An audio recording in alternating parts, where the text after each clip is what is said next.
আল্লাহ রাব্বুল আলামিন কুরআনে কারীমের মধ্যে সূরাতুত তালাকের মধ্যে সুন্দর একটা আয়াত নাজিল করেছেন। এই সূরাতুত তালাকের এই আয়াতের মধ্যে আল্লাহ রাসূল সাল্লাল্লাহু আলাইহি ওয়াসাল্লাম এই আয়াতটা তেলাওয়াত করে সমস্ত সাহাবে একরামকে কিয়ামত পর্যন্ত যত উম্মত আসবে তাদেরকে লক্ষ্য করে আল্লাহ রাসূল সাল্লাল্লাহু আলাইহি ওয়াসাল্লাম বলেছেন, কোন উম্মত যদি কুরআনে কারীমের এই একটা আয়াতের উপর আমল করতে পারে, কুরআনের এই ছোট্ট একটা আয়াতের উপর আমল করতে পারে, আল্লাহ রাব্বুল আলামিন তাদের ইহকাল পরকাল উভয়টা জগৎ সুন্দর করে দিবে। সুবহানাল্লাহ। কুরআনে কারীমের সেই আয়াতটা কি? সূরাতুত তালাকের মধ্যে আল্লাহ রাব্বুল আলামিন বলেন, ওয়া মান ইয়াত্তাকিল্লাহা ইয়াজআল লাহু মাখরাজান ওয়া ইয়ারযুকুহু মিন হাইসু লা ইয়াহতাসিব। আল্লাহ রাব্বুল আলামিন এই আয়াতের মধ্যে গোটা মানব জাতিকে লক্ষ্য করে সুন্দর করে পৃথিবীর মানুষকে একটা বিষয় জানিয়ে দিয়েছেন, ওয়া মান ইয়াত্তাকিল্লাহ, যারা আল্লাহকে ভয় করে, ইয়াজআল লাহু মাখরাজান, আল্লাহ রাব্বুল আলামিন তাদেরকে অদৃশ্য থেকে রিজিকের ব্যবস্থা করে দিবেন। মিন হাইসু লা ইয়াহতাসিব, এমন জায়গা থেকে রিজিক দান করবেন যেই জায়গা সম্পর্কে কেউ জানবে না, বুঝবে না। মুহতারাম হাজরিন, আল্লাহ রাসূল সাল্লাল্লাহু আলাইহি ওয়াসাল্লাম ওনার প্রিয় সাহাবী হযরতে আবু যর গিফারি রাদিয়াল্লাহু তাআলা আনহুকে সুন্দর সুন্দর তিনটা নসিহত প্রদর্শন করেছিলেন, সুন্দর সুন্দর তিনটা নসিহত প্রদান করেছিলেন। আল্লাহ রাসূল সাল্লাল্লাহু আলাইহি ওয়াসাল্লাম ওনার প্রিয় সাহাবী হযরতে আবু যর গিফারি রাদিয়াল্লাহু তাআলা আনহুকে বলেন, আবু যর, আমি তোমাকে তিনটা নসিহত করব, যদি এই নসিহতগুলো তোমরা আমলের নিয়তে নিজে আমল করতে পারো এবং পরবর্তী প্রজন্মের কাছে এই নসিহতগুলো পৌঁছে দিতে পারো, তোমাদের ইহকাল পরকাল উভয়টা জগৎ সুন্দর হয়ে যাবে। আল্লাহ রাসূল সাল্লাল্লাহু আলাইহি ওয়াসাল্লাম ওনার প্রিয় সাহাবী আবু যর গিফারি রাদিয়াল্লাহু তাআলা আনহুকে এক নাম্বার যে নসিহত করেছিলেন, এক নাম্বার যে উপদেশটা দিয়েছিলেন, সেই উপদেশটা আল্লাহ রাব্বুল আলামিন কুরআনে কারীমের মধ্যেও এই উপদেশটা দিয়েছেন। রাসূল সাল্লাল্লাহু আলাইহি ওয়াসাল্লাম আবু যর গিফারিকে বলেন, ইত্তাকিল্লাহ হাইসুমা কুনতা। এক নাম্বার নসিহত করেছেন আবু যর গিফারি, ইত্তাকিল্লাহ হাইসুমা কুনতা। আবু যর, যেখানেই থাকো না কেন, যে অবস্থায় থাকো না কেন, যে কোনো সূরতে থাকো না কেন, খেয়ে থাকো, অনাহারে থাকো, সুখে থাকো, দুঃখে থাকো, পৃথিবীর যে কোনো অঞ্চলে, যে কোনো দেশে, যে কোনো ভূখণ্ডে, আসমানের নিচে, জমিনের উপরে, পৃথিবীর যে কোনো জায়গায় তুমি থাকো না কেন, ইত্তাকিল্লাহ হাইসুমা কুনতা। আল্লাহ রাসূল বলেন, ইত্তাকিল্লাহ, আবু যর, আল্লাহকে ভয় করো, হাইসুমা কুনতা, যেখানেই থাকো না কেন। আল্লাহকে ভয় করার কথা রাসূল বলছেন। কোন মানুষ যদি আল্লাহকে ভয় করে, কোন মানুষ যদি আল্লাহকে ভয় পায়, কোন মানুষের ভিতর যদি আল্লাহর ভয় এসে যায়, আল্লাহর আযাবের ভয় এসে যায়, জাহান্নামের ভয় এসে যায়, পরকালের ভয় এসে যায়, ওই মানুষের দ্বারা কোন প্রকার গুনার কাজ হওয়া সম্ভব না। কথা ঠিক না বেঠিক? ওই মানুষের দ্বারা কোন প্রকার অপরাধ হতে পারে না। ওই ব্যক্তির দ্বারা, ওই সমাজের দ্বারা, ওই দেশের দ্বারা কোন প্রকার অশ্লীলতা, কোন প্রকার খারাপ কাজ, কোন প্রকার জুলুম, নির্যাতন, অত্যাচার, মারামারি, কাটাকাটি, হানাহানি, সীমালঙ্ঘন কোনো কিছু হতে পারে না। কথা ঠিক না বেঠিক? কারণ তার ভিতরে আল্লাহর ভয় আছে। আজকে আফসোস এবং পরিতাপের বিষয়, আমরা আজকে বিভিন্ন সরকারের বিভিন্ন যারা সরকারি কর্মকর্তা, প্রশাসনের লোক, তাদেরকে আমরা ভয় পাই। র্যাব একটা প্রশাসনের লোক, একটা বাহিনী, র্যাবকে আমরা ভয় পাই। দেশের সেনাবাহিনী, আর্মিদেরকে আমরা ভয় পাই। দেশের পুলিশ বাহিনী আমরা ভয় পাই। আনসার, বিডিআর, বিভিন্ন বাহিনীদেরকে আমরা ভয় পাই। আল্লাহ রাব্বুল আলামিনের বিভিন্ন মাখলুকাত, হিংস্র জানোয়ার, পশু পাখি, সাপ, বিচ্ছা ইত্যাদি জঙ্গলার বিভিন্ন হিংস্র জানোয়ারকে আমরা ভয় পাই, কিন্তু আল্লাহকে আমরা ভয় পাই না। কথা ঠিক না বেঠিক? জোরে বলেন, কথা ঠিক না বেঠিক? অথচ উচিত ছিল, এবং এটাই আমাদের চাওয়া এবং পাওয়া ছিল, যে শুধুমাত্র আমরা সব কিছু বাদ দিয়ে শুধুমাত্র এক আল্লাহকে ভয় পাইব। কথা ঠিক না বেঠিক? এক আল্লাহকে ভয় পাইব। যদি এক আল্লাহকে ভয় পাই, গোটা পৃথিবীর মাখলুকাত আমাকে আপনাকে ভয় পাবে। কথা ঠিক না বেঠিক? এই জন্য আবু যর গিফারি রাদিয়াল্লাহু তাআলা আনহুকে রাসূল বলছেন, ইত্তাকিল্লাহ হাইসুমা তাকুনু। আবু যর, যেখানেই থাকো না কেন তুমি আল্লাহকে ভয় করো। এক নাম্বার উপদেশ এটা দিয়েছেন। আল্লাহর ভয় যদি অন্তরে এসে যায়, মানুষটা হতে পারে মাটির মানুষ, কিন্তু ওই মানুষটা সোনার মানুষে রূপান্তরিত হয়ে যায়। ওই মানুষটা পরকালে তার জান্নাতে যাইতে সহজ হয়ে যাবে যদি তার ভিতরে আল্লাহর ভয় আসে। কোন মানুষের ভিতর যদি আল্লাহর ভয় আসে, মৃত্যুর পরে তার জান্নাতে যাইতে সহজ হবে। আল্লাহর ভয় আসলে তার ডান হাতে আমলনামা আসবে। আর যদি আল্লাহর ভয় না থাকে, তার দ্বারা বিভিন্ন প্রকার অপরাধ, গুনার কাজ হইতে থাকবে। কথা ঠিক না বেঠিক? এই জন্য আশরাফ আলী থানভী রহমতুল্লাহ আলাইহি বলেন, তোমার যদি গুনার কাজ করতে মনে চায়, তোমার যদি অপরাধ করতে মনে চায়, অপরাধ করতে পারো। আমি এই অথরিটি, আমি এই যোগ্যতা তোমাকে দিলাম। গুনার করতে মনে চায়, গুনার কাজ করো। তবে সাবধান, এমন জায়গায়, এমন স্থানে, এমন সময় গুনাহ করবা, যেই জায়গায় গুনাহ করলে, যেই সময় গুনাহ করলে, যেই স্থানে গুনাহ করলে পৃথিবীর কেউ দেখবে না। যদি গুনাহ করতে মনে চায়, আল্লাহর রাজত্ব থেকে চলে গিয়ে, আল্লাহর ক্ষমতার বাইরে গিয়ে, আল্লাহ যেখানে দেখে না, আল্লাহ যেখানে শুনে না, ওই জায়গায় গিয়ে গুনাহ করো।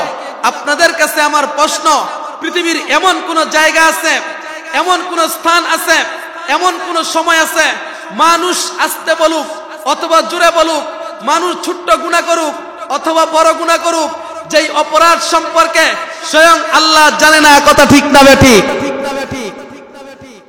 পৃথিবীর এমন কোন কাজ নাই, ছোট্ট থেকে ছোট্ট, বড় থেকে বড়, যেই সম্পর্কে আল্লাহ ওয়াকিফ না, আল্লাহ জানে না। অর্থাৎ সমস্ত বিষয় সম্পর্কে আল্লাহ জানেন, আল্লাহ বুঝেন। কথা ঠিক না বেঠিক? এই জন্য তাকওয়া হলো অনেক বড় জিনিস। আল্লাহর ভয়, আল্লাহর সন্তুষ্ট অনেক বড় জিনিস। আল্লাহ রাব্বুল আলামিন কুরআনে কারীমের মধ্যে আরেক আয়াতের মধ্যে বলেন, ইয়া আইয়ুহাল্লাযীনা আমানুত্তাকুল্লাহ ওয়া কুনু মা'আস সাদিকিন। আল্লাহ এই আয়াতের মধ্যে বলেন, সূরা তাওবার 119 নম্বর আয়াত, আল্লাহ বলেন, ইয়া আইয়ুহাল্লাযীনা আমানুত্তাকুল্লাহ ওয়া কুনু মা'আস সাদিকিন। হে ঈমানদারেরা, তোমরা আল্লাহকে যথাযথ ভয় করো। ওয়া কুনু মা'আস সাদিকিন, এবং নেককার মানুষের সঙ্গে থাকো, নেককার মানুষের সাথে উঠা বসা করো, নেককার মানুষের সাথে চলাফেরা করো। এই জন্য নেককার মানুষের সাথে চলাফেরা করলে, ভালো মানুষের সাথে চলাফেরা করলে নিঃসন্দেহে তার ভিতরে আল্লাহর ভয় আসবে। কথা ঠিক না বেঠিক? তাকওয়ার অর্থ কি? আল্লাহ যে বলেন, ইত্তাকিল্লাহ হাইসুমা তাকুনু, যেখানেই থাকো না কেন আল্লাহকে ভয় করো। তাকওয়ার অর্থ কি? মুফাসসিরিনে কেরাম, মুহাদ্দিসিনে কেরাম তাকওয়ার অর্থ 4টা লেখছেন। এক নাম্বার তাকওয়ার অর্থ লেখছেন নিজেকে সমস্ত প্রকার গুনার কাছ থেকে হেফাজত করা। সুবহানাল্লাহ। তাকওয়ার এক নাম্বার অর্থ হলো নিজেকে সমস্ত প্রকার অপরাধ থেকে, নিজেকে সমস্ত প্রকার গুনার কাজ থেকে, আল্লাহর সীমা লঙ্ঘন থেকে, সমস্ত প্রকার শরীয়ত বর্হিত কাজ থেকে, কুরআন সুন্নাহ বিরোধী কাজ থেকে নিজেকে হেফাজত করা। এটা হলো তাকওয়ার এক নাম্বার অর্থ। উদাহরণস্বরূপ তাফসীরের মধ্যে আসছে ইন কুনতা তাকিয়া, কুরআনে কারীমের শব্দ। সাইয়েদনা মরিয়ম আলাইহিস সালাতু ওয়াস সালাম, উনার বয়স যখন 16 বছর হয়, আল্লাহ উনার একটা কুদরত প্রকাশ করতে চাইলেন। আল্লাহ উনার একটা ক্ষমতা পৃথিবীবাসীকে দেখাইতে চাইলেন। সেই ক্ষমতাটা কি, সেই কুদরতটা কি? আল্লাহ পৃথিবীবাসীকে জানাইতে চাইলেন যে আমি মানুষ তৈরির জন্য পিতামাতার প্রয়োজন হয় না। যেমন আমি আদমকে তৈরি করেছি, কোনো পিতারও প্রয়োজন হয় নাই, কোনো মায়েরও প্রয়োজন হয় নাই। আমি আল্লাহর একক ক্ষমতা বলে আদমকে তৈরি করেছি। আল্লাহ আবার পৃথিবীবাসীকে আরেকটা কুদরত দেখাইতে চাইলেন যে আমি মানুষ তৈরি করতে শুধুমাত্র মায়ের থেকে সন্তান দিতে পারি, বাবারও প্রয়োজন হয় না। কথা ঠিক না বেঠিক?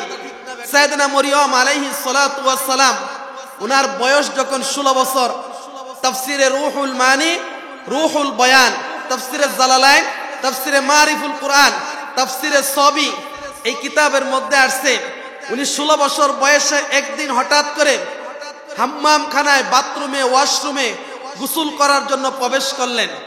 যখন প্রবেশ করলেন, জামা কাপড় খুললেন, গোসল করবেন, এমন তো অবস্থায় হযরত জিবরাইল আলাইহিস সালাতু ওয়াস সালাম মানুষের বেশে, মানুষের আকৃতিতে ওনার সামনে প্রবেশ করলেন। মরিয়ম আলাইহিস সালাতু ওয়াস সালাম বিষয়টা দেখে বিব্রত বোধ করলেন। উনি আতঙ্কিত হয়ে গেলেন যে আমি কোনোদিন পর পুরুষকে দেখি নাই, হঠাৎ করে এই যুবক কোত্থেকে? মরিয়ম আলাইহিস সালাতু ওয়াস সালাম কুরআনে কারীমের সুন্দর একটা শব্দ ব্যবহার করতেন যে ভাই তুমি কে? আমি তো চিনি না, তুমি হয়তো আমার সাথে খারাপ কাজ করবা। ইন কুনতা তাকিয়া, তুমি আল্লাহকে ভয় করো, আল্লাহর ভয়ে এখন এই মুহূর্তে গুনার কাজ ছেড়ে দাও। সুবহানাল্লাহ। এই জন্য তাকওয়ার 1 নম্বর অর্থ হলো সমস্ত প্রকার গুনার কাজ ছেড়ে দেওয়া। জিবরাইল আলাইহিস সালাতু ওয়াস সালাম বললেন, মরিয়ম আমি দুনিয়ার কোন যুবক না, হয়তো যুবকের বেশ ধরে, সুরত ধরে আসছি। আমি তোমাকে একটা সুসংবাদ দেওয়ার জন্য আসছি। আল্লাহ তোমার মাধ্যমে একটা কুদরত প্রকাশ করতে চাইলেন। সেই কুদরতটা কি? যে সন্তান হতে হলে বাবার প্রয়োজন, ব্যাপারটা এরকম না। তোমার দ্বারা সাইয়েদনা ঈসা আলাইহিস সালাতু ওয়াস সালামকে দুনিয়াতে আনবেন, এই সংবাদটা আমি তোমাকে দিতে আসছি। যাই হোক, বিস্তারিত ঘটনা ওইদিকে গেলাম না। এই জন্য তাকওয়ার 1 নম্বর অর্থ হলো যেটা মরিয়ম আলাইহিস সালাতু ওয়াস সালাম কুরআনে কারীমের মধ্যে বলছেন, ইন কুনতা তাকিয়া, তুমি আল্লাহকে ভয় করো, আল্লাহর ভয়ে গুনার কাজ ছেড়ে দাও। এই জন্য মানুষের ভিতর যদি আল্লাহর ভয় চলে আসে, তার দ্বারা কোনো প্রকার গুনাহ হবে না। কথা ঠিক না বেঠিক? সাইয়েদনা ওমর রাদিয়াল্লাহু তাআলা আনহু, সাইয়েদনা ওমর রাদিয়াল্লাহু তাআলা আনহু, ওনার যুগে এক মা দুধ বিক্রি করত। এক মা দুধ বিক্রি করত, দুধ বিক্রি করত। ওই মায়ের একটা অভ্যাস ছিল, আদত ছিল, দুধের ভিতরে পানি মিশাইতো। এই সুরত, এই খাসলত, এই অভ্যাস আমাদের গাজীপুরের মানুষের আছে? কথা বলেন। দুধের ভিতরে পানি মিশানো এই অভ্যাস আছে? আমাদের এই কাপাসিয়ার মানুষের নাই। কথা ঠিক না বেঠিক? দুধের ভিতর পানি মিশানো এই অভ্যাস নাই। মা তার মেয়েকে ডাক দিয়ে বলতেছে, মা তাড়াতাড়ি ঘুম থেকে উঠো, গাভী দহন করতে হবে, বাজারে দুধ বিক্রি করতে হবে, গাভীর দুধের ভিতরে আবার পানি মিশাইতে হবে। কারণ উমর রেট জারি করছে, দুধের ভিতরে পানি মিশানো যাবে না। দুধের ভিতরে পানি দিলে যদি জানতে পারে তার জন্য শাস্তি আছে। তখন ছোট্ট মেয়ে তার মাকে বলল, মা উমর হয়তো জানবে না, উমর নিষেধ করছে, উমরের কথা তুমি না মানলা, কিন্তু এমন একজন আছে যিনি নাকি দুধের ভিতরে পানি মিশানো, 2 নম্বরই করা, জুলুম করা, তিনি এটা নিষেধ করছেন। তুমি আল্লাহকে ধোঁকা দিবা কিভাবে? কথা ঠিক না বেটি? তুমি আল্লাহর চোখকে কিভাবে ফাঁকি দিবা? এই জন্য বুজুর্গানে দিন বলেন, আল্লাহু আলিমুন, আল্লাহু বাসিরুন, আল্লাহু সামিউন। দুনিয়ার কেউ যেটা দেখে না ওটা দেখে আল্লাহ, দুনিয়ার কেউ যেটা শুনে না ওটা শুনে আল্লাহ, দুনিয়ার কেউ যেটা দেয় না ওটা দেয় আল্লাহ। কথা ঠিক না বেটি? যেখানে যে অবস্থায় অপরাধ করি আল্লাহ দেখেন।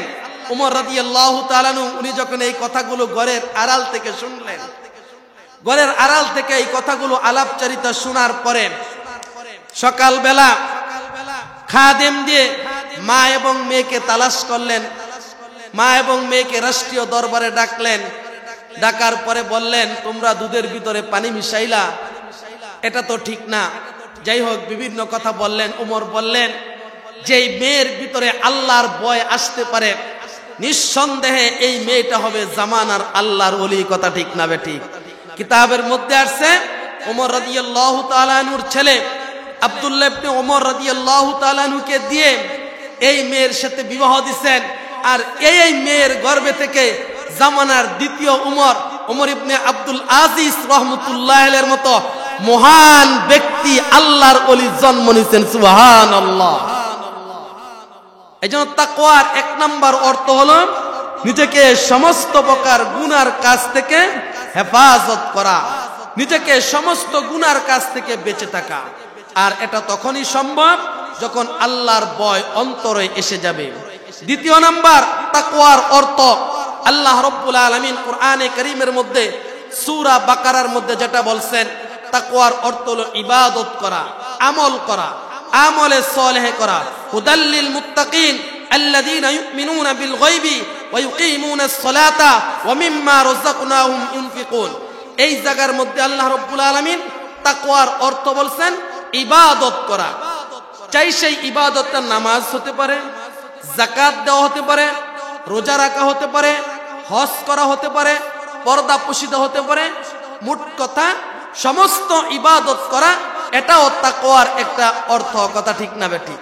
এই জন্য যদি আমার ভিতর তাকওয়া শতভাগ এসে যায়, আমার ভিতর তাকওয়া পুরোপুরি এসে যায়, তখনই আমি আল্লাহর ইবাদত করতে পারবো। কথা ঠিক না বেঠিক?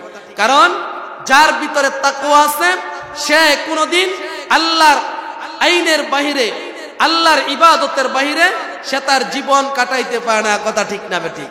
এই জন্য তাকওয়ার 2 নম্বর অর্থ হলো ইবাদত করা। তাকওয়ার 3 নম্বর অর্থ হলো ইখলাস, অর্থাৎ নিয়তকে সঠিক করা, যেটা আল্লাহ রাব্বুল আলামিন কোরআনে কারীমের মধ্যে বলেন, লাইয়ানা লিল্লাহি লুহুমুহা লাইয়ানা লিল্লাহি লুহুমুহা ওয়ালা দিমাউহা ওয়ালাকিন ইয়ানালুহু তাকওয়া মিনকুম। কুরবানির আলোচনার মধ্যে যেই আয়াতটা আসে, আল্লাহ এই আয়াতের মধ্যে তাকওয়ার অর্থ বলছেন ইখলাস, অর্থাৎ আমি যে কোনো কাজ করব না কেন নিয়তটাকে আমার পরিশুদ্ধ রাখতে হবে, বিশুদ্ধ রাখতে হবে, বিশুদ্ধ রাখতে হবে। কাজটা ছোট হোক অথবা বড় হোক, আমল ছোট হোক অথবা বড় হোক, যে কোনো প্রকার আমল হোক না কেন, নিয়ত যদি আমি বিশুদ্ধ করে আমল করি, ওই আল্লাহ তাবারক ওয়া তাআলা আমলটা গ্রহণ করে নেবেন। যেমন ইমাম বুখারী রাহমাতুল্লাহ আলাইহি বুখারী শরীফের মধ্যে ইন্নামাল আমালু বিন্নিয়াত 3500 উপর হাদিস আনছেন। তার ভিতরে উনি সর্বপ্রথম যে হাদিস আনছেন সেটা হলো নিয়তের হাদিস। সুবহানাল্লাহ। কেন নিয়তের হাদিস আনলেন তিনি? উম্মতকে জানাইলেন, দেখো তুমি পাহাড় পরিমাণ আমল করতে পারবা, যদি তোমার আমলের ভিতরে নিয়ত সঠিক না থাকে তোমার এই আমলের কোনো কাজে আসবে না। আর যদি তুমি সরিষা পরিমাণ আমল করলা, নিয়তটা সঠিক থাকে, এই সরিষা পরিমাণ আমলটা তোমার পাহাড় পরিমাণ হয়ে যাবে। সুবহানাল্লাহ। এই জন্য তাকওয়ার 3 নম্বর অর্থ হলো নিয়ত পরিশুদ্ধ করা। যে কোনো কাজ করি না কেন নিয়তটাকে সঠিক করা। রেজায়ে মাওলা, যে কোনো ইবাদত করব শুধুমাত্র আল্লাহর সন্তুষ্টির জন্য করব। লোক দেখানো, যশ খ্যাতি, বিভিন্ন প্রকার বাহবা পাওয়ার জন্য মানুষ এই বলবে সেই বলবে, এরকম না করা। নিয়তকে পরিশুদ্ধ করে যে কোনো ইবাদত করব, আল্লাহ সেটা কবুল করবেন। 4 নম্বর তাকওয়ার অর্থ হলো আল্লাহকে ভয় করা। আল্লাহকে ভয় করা, আল্লাহর ভয় অন্তরে আসা। আল্লাহর ভয় যদি অন্তরে এসে যায়, ওই মানুষটার দ্বারা কোনো প্রকার গুনার কাজ হবে না। কথা ঠিক না বেঠিক? তাকওয়া অনেক বড় জিনিস। এই জন্য তাকওয়ার 4টা অর্থ বললাম। আল্লাহ তাআলা আমাদেরকে তাকওয়া অর্জন করার তৌফিক দান করুক। আল্লাহুম্মা আমিন। আর যদি কারো ভিতর তাকওয়া এসে যায়, আল্লাহ রাব্বুল আলামিন সূরা তালাকের মধ্যে যেই কথাটা বলছেন, ওয়া মান ইয়াত্তাকিল্লাহা ইয়াজআল লাহু মাখরাজান ওয়া ইয়ারযুকুহু মিন হাইসু লা ইয়াহতাসিব। তাকওয়া যদি মানুষের ভিতরে হয়ে যায়, মানুষ যখন তাকওয়াওয়ালা হয়ে যাবে, পরহেজগারওয়ালা হয়ে যাবে, ওই মানুষের রিজিকের ব্যবস্থা স্বয়ং রব্বে কারীম করে দিবে। কথা ঠিক না বেঠিক? এই জন্য তাকওয়া হলো গুরুত্বপূর্ণ বিষয়, তাকওয়া হলো অত্যন্ত ফজিলতপূর্ণ বিষয়। এই আয়াতের মধ্যে তাফসিরে রুহুল মানিতে সুন্দর একটা ঘটনা লেখছেন।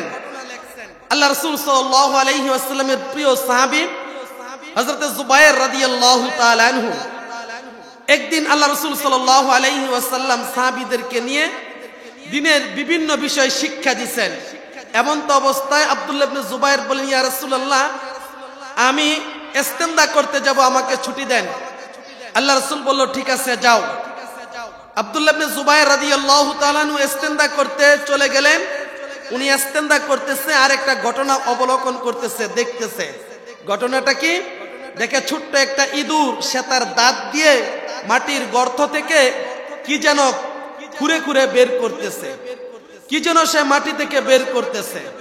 আব্দুল্লাহ ইবনে জুবায়ের রাদিয়াল্লাহু তাআলা আনহু একটু সামনে আগায় দেখলেন ইঁদুর তার দাঁত দিয়ে মাটির গর্ত থেকে স্বর্ণের দানা মুদ্রাগুলো বের করতেছে। একে একে 17টা দানা বের করলেন, বের করে আবার গর্তের ভিতর চলে গেলেন। সুবহানাল্লাহ। আব্দুল্লাহ ইবনে জুবায়ের রাদিয়াল্লাহু তাআলা ইস্তেনজা সেরে পাক পবিত্র হয়ে এই 17টা স্বর্ণের দানা নিয়ে রাসূলের দরবারে আসলেন। আয়েশা বললেন, ইয়া রাসূলুল্লাহ, সুন্দর একটা ঘটনা ঘটছে। বলল, কি ঘটনা?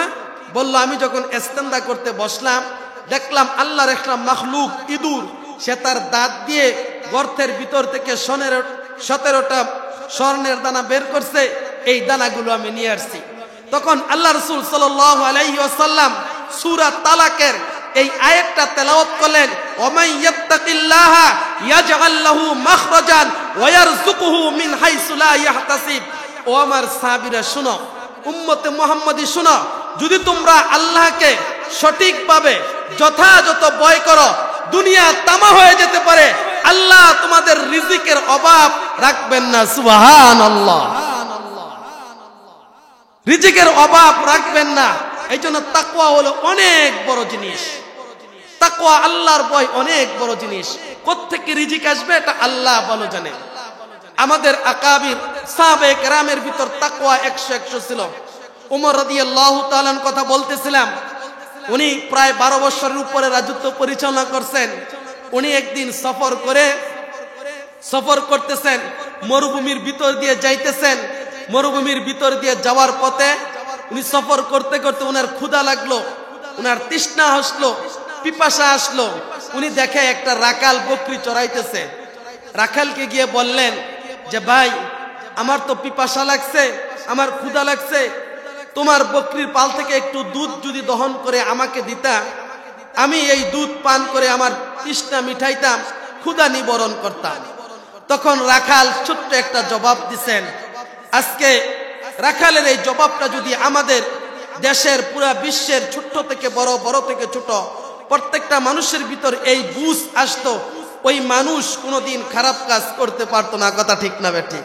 রাখাল জবাব দিলেন, ভাই, আমি যে আপনাকে দুধ দিব আমার বকরি থেকে, আসলে এই বকরিগুলোর মালিক তো আমি না, আমি তো একজন রাখাল মাত্র, চালক মাত্র। এগুলোকে আমি লালন পালন করি, এগুলোর একজন মালিক আছে, মালিকের অনুমতি ব্যতীত আমি আপনাকে দুধ কেন, এই বকরির শরীর থেকে একটা পশম পর্যন্ত দেওয়ার অধিকার নাই। কথা ঠিক না বেঠিক?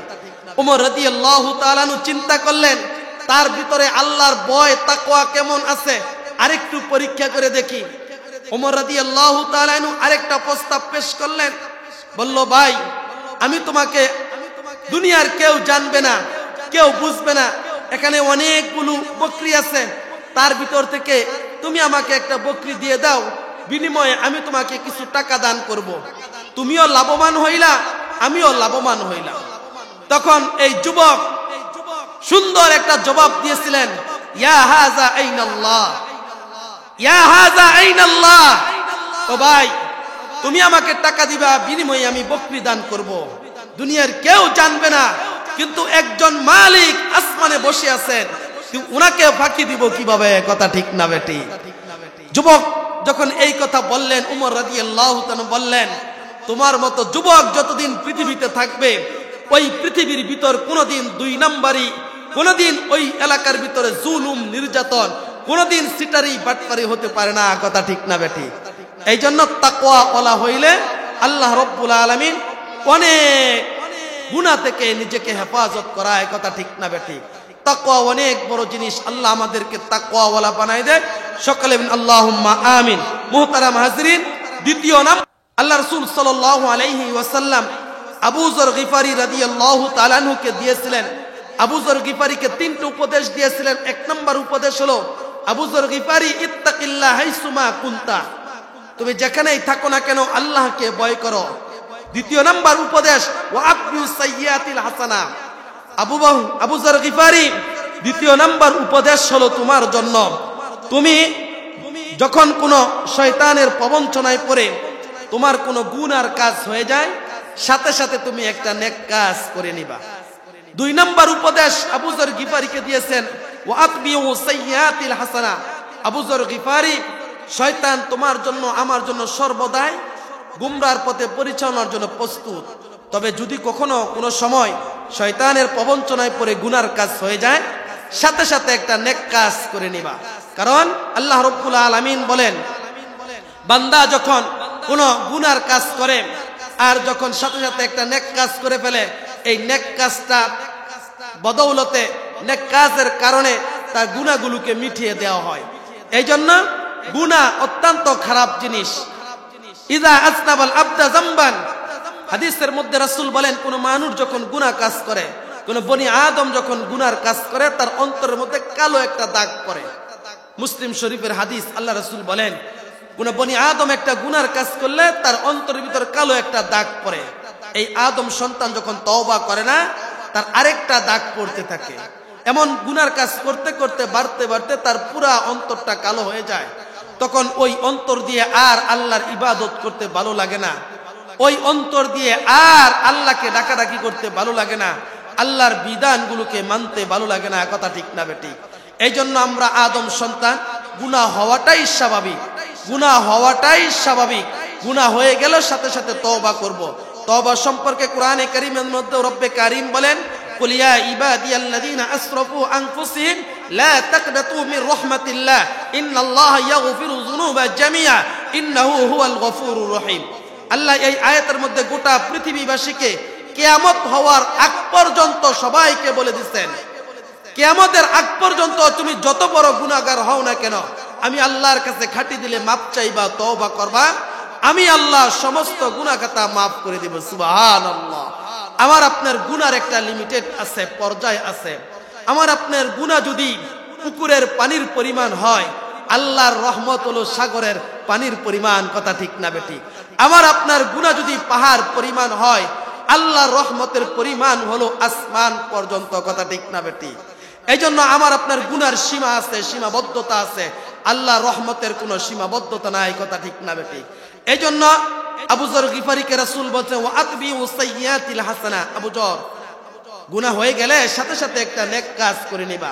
আর একটা নেক কাজ কত দামি, কত গুরুত্বপূর্ণ একটা নেক কাজ। নেক কাজের বদৌলতে রব্বে কারীম আমাকে আপনাকে অনেক সময় অনেক জায়গা থেকে বিভিন্ন মুসিবত থেকে একটা নেক কাজের বদৌলতে আল্লাহ হেফাজত করেন। কথা ঠিক না বেটি? তাফসীরের মধ্যে আসছে, আল্লাহ রাসূল সাল্লাল্লাহু আলাইহি ওয়াসাল্লাম 570 খ্রিস্টাব্দে এই পৃথিবীতে আগমন করেন। নবী করিম সাল্লাল্লাহু আলাইহি ওয়াসাল্লাম দুনিয়াতে আসার 50 বছর আগের ঘটনা, অর্থাৎ রাসূল যেই দিন আসছেন তার 50 বছর আগের ঘটনা। বনি ইসরাইলের ভিতরে 3 যুবক ছিল। নেক কাজ কত গুরুত্বপূর্ণ জিনিস, কথাটা বোঝানোর জন্য বলতেছি। বনি ইসরাইলের ভিতরে 3 যুবক ছিল। তারা পাহাড়ের দেশ দিয়ে সফর করতেছে। সফর করতে করতে হঠাৎ করে আকাশ থেকে মুষলধারে বৃষ্টি নামলো। বৃষ্টি হওয়ার পরে তারা কোথায়, কোন জায়গায় এখন অবস্থান করবে, আশেপাশে কোনো বাড়ি পাইতেছে না। তারা কি করলেন, পরামর্শ করে পাহাড়ের গুহার ভিতরে তারা আশ্রয় নিলেন বৃষ্টি থেকে বাঁচার জন্য। যখন পাহাড়ের গুহার ভিতরে তারা অবস্থান করলেন, পাহাড়ের উপর থেকে বিশাল বড় এক পাথর পাহাড়ের গুহার মুখের ভিতরে আইসা পড়ল। পাথর আসার কারণে ভিতর থেকে কোনো হাওয়া বাতাস বাইরে আসে না, বাহির থেকে কোনো হাওয়া বাতাস ভিতরে যায় না। 3 যুবকের এমন অবস্থা হয়েছে, তারা মৃত্যুর শয্যায়, সেই তো মৃত্যু হবে এমন অবস্থা। 3 ভাই তারা পরামর্শ করলেন, এই মুসিবত থেকে একমাত্র বাঁচাইতে পারেন কে? আল্লাহ। বললেন চলো আমরা আমাদের জীবনের কোন একটা নেক কাজকে উসিলা করে আল্লাহর কাছে দোয়া করি, আল্লাহ হয়তো আমাদেরকে মাফ করবেন। বলল ঠিক আছে, সবাই সবার জীবনের একটা নেক কাজকে উসিলা করে, ভালো কাজকে উসিলা করে আল্লাহর কাছে দোয়া করো। এক ভাই বলতেছে আল্লাহ, 3 জনের একজন বলতেছে আল্লাহ তুমি জানো আমার ছিল বকরির ব্যবসা, আমার ছিল গাভীর ব্যবসা, আমি পশু পাখির ব্যবসা করতাম। আল্লাহ আমার পিতামাতা ছিল, আমি যখন গাভী থেকে দুধ দহন করতাম, আমি সর্বপ্রথম বাজারে দুধ বিক্রি করার আগে, আমার ছেলে সন্তানকে দুধ খাওয়ানোর আগে, আমার স্ত্রীকে দুধ খাওয়ানোর আগে, আমি আমার সন্তানকে দুধ না খাওয়ায়া আমি সর্বপ্রথম দুধ খাওয়াইতাম আমার পিতামাতাকে। আল্লাহ তোমার জন্য আমি এই সন্তুষ্টি অর্জনের জন্য, তোমার সন্তুষ্টি অর্জনের জন্য আমি পিতামাতার সেবা যত্ন করেছি। আল্লাহ এই নেক কাজটাকে যদি তোমার জন্য করে থাকি, আজকের এই মুসিবতের দিনে আল্লাহ তুমি আমাকে মাফ করে দাও। সুবহানাল্লাহ।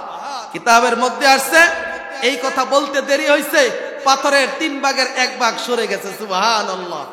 আরেক ভাই দোয়া করলেন, আল্লাহ তুমি জানো আমার কাছে টাকা পয়সা ছিল, আমার এক চাচতো বোন, তার কাছে অর্থ করি ছিল না, সুন্দর চেহারার অধিকারী ছিল চাচতো বোন। সে আমার কাছে যখন সাহায্য প্রার্থনা করে, আমার নিজের খারাপ চাহিদা পূরণের জন্য তাকে প্রস্তাব দিয়েছিলাম, তুমি যদি আমার সাথে জিনার কাজ করো, আমি তোমাকে টাকা দিব, পয়সা দিব, তোমাকে সবকিছুর ব্যবস্থা করে দিব। আমার চাচতো বোন অপারগ হয়ে আমার সাথে খারাপ কাজ করতে যখন রাজি হয়, যখন আমি তার সাথে খারাপ কাজ করার জন্য যাইব, এমন তো অবস্থায় সে আমাকে একটা কথা বলেছিলেন, ইত্তাকিল্লাহ। ও ভাই, আজকে আমার সরলতার সুযোগ নিয়ে, আজকে আমার কি বলে আমার অকারাতের সুযোগ নিয়ে, আমার ব্যর্থতার সুযোগ নিয়ে আজকে তুমি আমার সাথে খারাপ কাজ করবা, আল্লাহকে ভয় করো। ওই দিন আমার সমস্ত যোগ্যতা থাকা সত্ত্বেও আমি আমার চাচতো বোনের সাথে খারাপ কাজ করি নাই। আল্লাহ তোমার ভয়ে আমি তাকে ছেড়ে দিছিলাম, আল্লাহ তুমি আজকের মুসিবতে আমাকে হেফাজত করো। এই দোয়া করতে দেরি হয়েছে, পাথরের 2 ভাগ সরে গেছে। সুবহানাল্লাহ। এই জন্য নেক কাজের বদৌলতে অনেক মুসিবত থেকে দূর হয়। আরেক ভাই দোয়া করলেন, আল্লাহ আমি কর্মচারী নিয়েছিলাম আমার বাড়ির কাজ করার জন্য, সবাই কাজ করে যখন চলে গেল, এক কর্মচারী তার বেতন না নিয়ে চলে গেল। 1 দিন 2 দিন অনেক দিন পরে কর্মচারী আসলো যে ভাই আমি অমুক দিন আপনার বাড়িতে কাজ করেছিলাম, আমার টাকাটা রয়ে গেছে, টাকাটা দিয়ে দেন, টাকাটা দিয়ে দেন। আমি তখন তাকে দেখাই বলছিলাম, ওই যে দেখো বকরির পাল, শত শত বকরি, এগুলো সব তোমার। সে তখন বলেছিল, আপনি কি আমার সাথে ঠাট্টা মস্কারি করেন? টাকা পাবো 500, আপনি বকরির পাল দেখাইতেছেন। বলল হ্যাঁ, তোমার এই বকরির পাল তোমার, তোমার 500 টাকা থেকে 1000 টাকা বানাইছি, 1000 টাকা থেকে 1 লাখ টাকা বানাইছি, 1 লাখ টাকা থেকে 1 কোটি টাকার সম্পদ বানাইছি। ভাই এগুলো সব তুমি। বলেন আল্লাহ আমি তার একটা টাকা মেরে দেই নাই, আমি তার একটা টাকা নষ্ট করি নাই, তিল থেকে তাল বানায় তাকে দিয়ে দিছি। আল্লাহ এইটা যদি নেক কাজ হয়, এই উসিলায় তুমি আমাকে মাফ করে দাও। দোয়া করতে দেরি হয়েছে, পাথর পুরাটা সরতে দেরি হয় নাই। সুবহানাল্লাহ। মুহতারাম হাজরিন, এই জন্য নেক কাজ অনেক গুরুত্বপূর্ণ কাজ। নেক কাজ অত্যন্ত গুরুত্বপূর্ণ। একটা নেকের উসিলায় কাল কিয়ামতের ময়দানে মানুষ জান্নাতে যাবে অথবা জাহান্নামে যাবে। একটা নেক কাজ কত গুরুত্বপূর্ণ জিনিস। কাল কিয়ামতের ময়দানে মাতার সন্তানের কাছে যাবে একটা নেকের জন্য, বাবা তার সন্তানের কাছে যাবে একটা নেকের জন্য, ভাই তার ভাইয়ের কাছে যাবে একটা নেক কাজের জন্য, বোন তার বোনের কাছে যাবে একটা নেক কাজের জন্য, স্বামী তার স্ত্রীর কাছে যাবে একটা নেকের জন্য, স্ত্রী তার স্বামীর কাছে যাবে একটা নেকের জন্য, মা সন্তানের কাছে যাবে, কেউ কাউকে দিবে না। কথা ঠিক না বেটি? এই জন্য আল্লাহ রাসূল সাল্লাল্লাহু আলাইহি ওয়াসাল্লাম আবু যর গিফারি রাদিয়াল্লাহু তাআলা আনহু বলেছেন, ওয়া আতবিউ সাইয়্যাতিল হাসানা, আবু যর যদি কখনো গুনাহ করে ফেলো, সাথে সাথে তুমি একটা নেক কাজ করবা, নেক কাজ করবা, নেক কাজের বদৌলতে তোমার গুনাহগুলো চলে যাবে। মুফাসসিরিনে কেরাম লেখছেন কোন কোন গুনাহ নেক কাজের মাধ্যমে চলে যায়। কিছু কিছু গুনাহ আছে নেক কাজের মাধ্যমে যাবে না। কোন গুনাহগুলো? যদি আপনি কুফরি করেন, শিরকি করেন, বিদআত করেন, আল্লাহর মাসিয়াত করেন, এগুলো আপনার নেক কাজের বদৌলতে যাবে না। এগুলোর জন্য তওবা শর্ত। কুফরি করছেন, শিরকি করছেন, বিদআতি করছেন, এগুলোর জন্য তওবা শর্ত, তওবা করতে হবে। যেগুলো সগীরা গুনাহ আছে, ছোট্ট ছোট্ট গুনাহ আছে, এগুলোর দ্বারা বিভিন্ন নেক কাজের মাধ্যমে ওই গুনাহগুলো দূর করে দেয় আল্লাহ রাব্বুল আলামিন। এই জন্য নেক কাজ বেশি বেশি করা। আল্লাহ রাসূল সাল্লাল্লাহু আলাইহি ওয়াসাল্লামের সাহাবী আবু যর গিফারি রাদিয়াল্লাহু তাআলা আনহুকে 3 নম্বর যে উপদেশটা দিয়েছিলেন, ওয়াখালিকুন নাস বিখুলুকিন হাসানা, আবু যর মানুষের সাথে উত্তম আচরণ করো। আল্লাহ রাসূল সাল্লাল্লাহু আলাইহি ওয়াসাল্লাম আবু যর গিফারি রাদিয়াল্লাহু তাআলা আনহুকে বলছেন, ওয়াখালিকুন নাস বিখুলুকিন হাসানা, আবু যর মানুষের সাথে তুমি উত্তম আচরণ করো, উত্তম ব্যবহার করো। মানুষের সাথে তুমি যখন চলাফেরা করবা, উঠা বসা করবা, তোমার চরিত্রটা যেন ভালো হয়। কথা ঠিক না বেঠিক? আল্লাহ রাব্বুল আলামিন রাসূল সাল্লাল্লাহু আলাইহি ওয়াসাল্লাম সম্পর্কে বলছেন, আমাদের নবী সম্পর্কে বলছেন যে আমাদের নবীকে আল্লাহ রাব্বুল আলামিন সর্ব উত্তম চরিত্রের অধিকারী বানায়া দুনিয়াতে পাঠাইছেন। সুবহানাল্লাহ। আমাদের রাসূল এমন উত্তম ব্যবহার করেছেন, আচরণ করেছেন। আরে ভাই, মুসলমান তো দূরের কথা, মানুষ তো দূরের কথা, কোন একটা গাছপালা পশু পাখি বলতে পারবে না মুহাম্মদ আরবি সাল্লাল্লাহু আলাইহি ওয়াসাল্লামের দ্বারা কষ্ট পাইছে। কথা ঠিক না বেঠিক? আরে মুসলমানের সন্তান তো দূরের কথা, কোন একটা কাফের, ইহুদি, খ্রিস্টান, নাস্তিক, মুরতাদ, খোদাদ্রোহী, যারা আল্লাহকে মানে না, এমন কথা বলতে পারবে না যে মুহাম্মদ আমাদের সাথে খারাপ আচরণ করছে। কথা ঠিক না বেঠিক? নবী করিম সাল্লাল্লাহু আলাইহি ওয়াসাল্লামের সাহাবায়ে কেরাম সেম একই চরিত্রের অধিকারী ছিলেন। তারাও মানুষের সাথে খারাপ কাজ করে নাই, খারাপ আচরণ করে নাই। নবী করিম সাল্লাল্লাহু আলাইহি ওয়াসাল্লামের আচরণ কেমন ছিল? মা আয়েশা রাদিয়াল্লাহু তাআলা আনহা নবী করিম সাল্লাল্লাহু আলাইহি ওয়াসাল্লামের স্ত্রী ছিলেন। ওনাকে আয়েশা সাহাবায়ে কেরাম জিজ্ঞাসা করলেন, মাজা, যে নবী করিম সাল্লাল্লাহু আলাইহি ওয়াসাল্লামকে জিজ্ঞাসা করলেন যে রাসূলের চরিত্রটা কেমন ছিল বলেন। মা আয়েশা সুন্দর একটা কথার মাধ্যমে পুরা রাসূলের চরিত্র বলে দিলেন। বললেন কি, মাজা করো আল কোরআন, ও সাহাবীরা তোমরা কি কোরআন তেলাওয়াত করো নাই? তোমরা কি কোরআন তেলাওয়াত করো নাই? কোরআন পড়ো না? বলল, হ্যাঁ আমরা তো কোরআনে কারীম পড়ি, আমরা তো কোরআন তেলাওয়াত করি। মা আয়েশা বললেন, হাযা খুলুকি রাসূলিল্লাহ সাল্লাল্লাহু আলাইহি ওয়াসাল্লাম, কোরআন যেমন ছিল রাসূলের চরিত্রটাও তেমন ছিল। সুবহানাল্লাহ।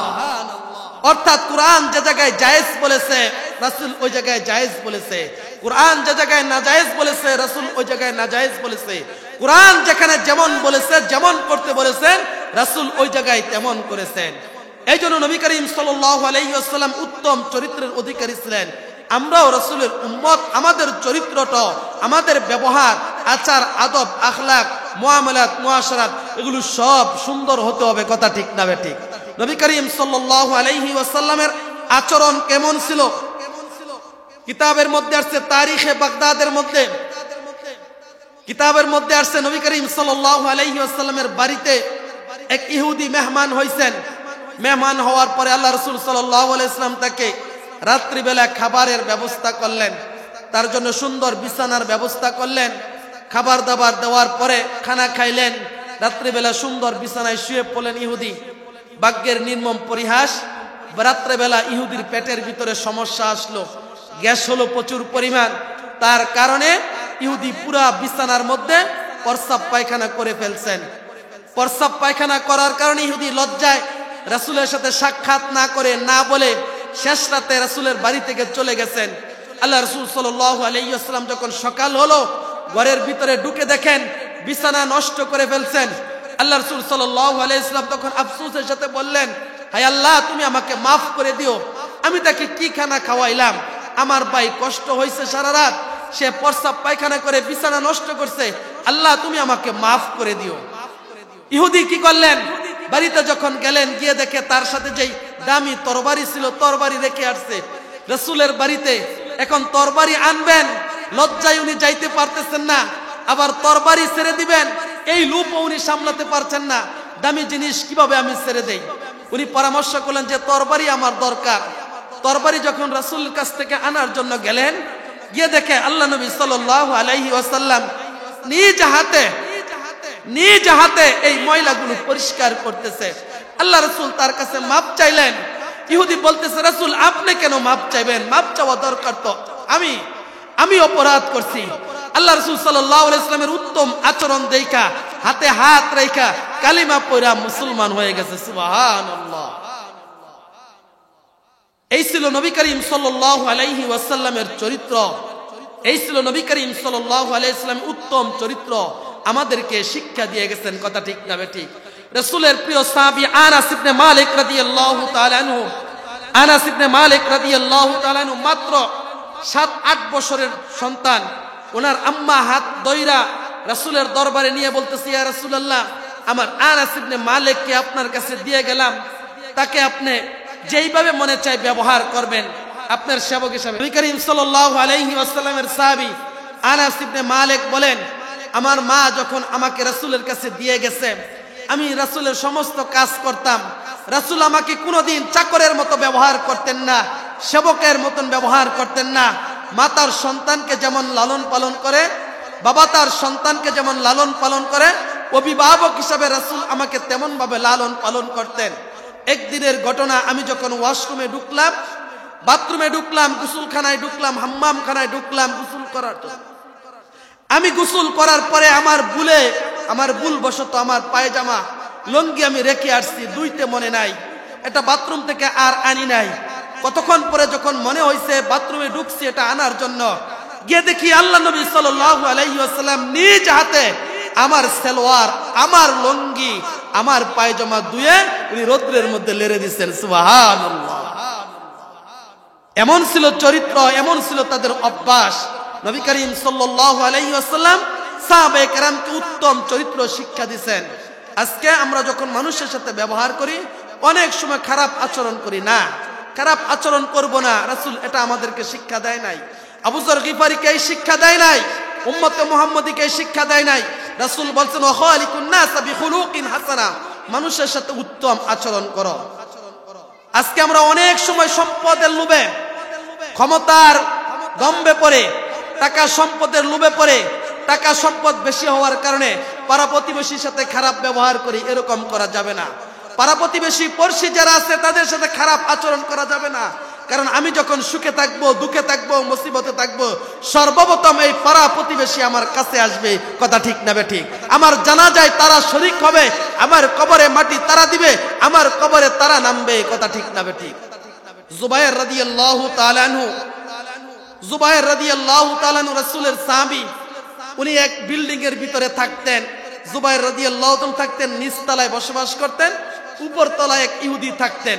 কিতাবের মধ্যে আসছে জুবায়ের রাদিয়াল্লাহু তাআলা আর ইহুদি বসবাস করতেন একটানা 12 বছর বসবাস করছেন তারা একসাথে পাড়া প্রতিবেশী হিসাবে। কোনোদিন একজন আরেকজনের সাথে ঝগড়া হয় নাই। ইহুদি কেমন দুষ্ট ছিল, উনি প্রতিদিন উপর থেকে ময়লা নিচে ফেলতেন।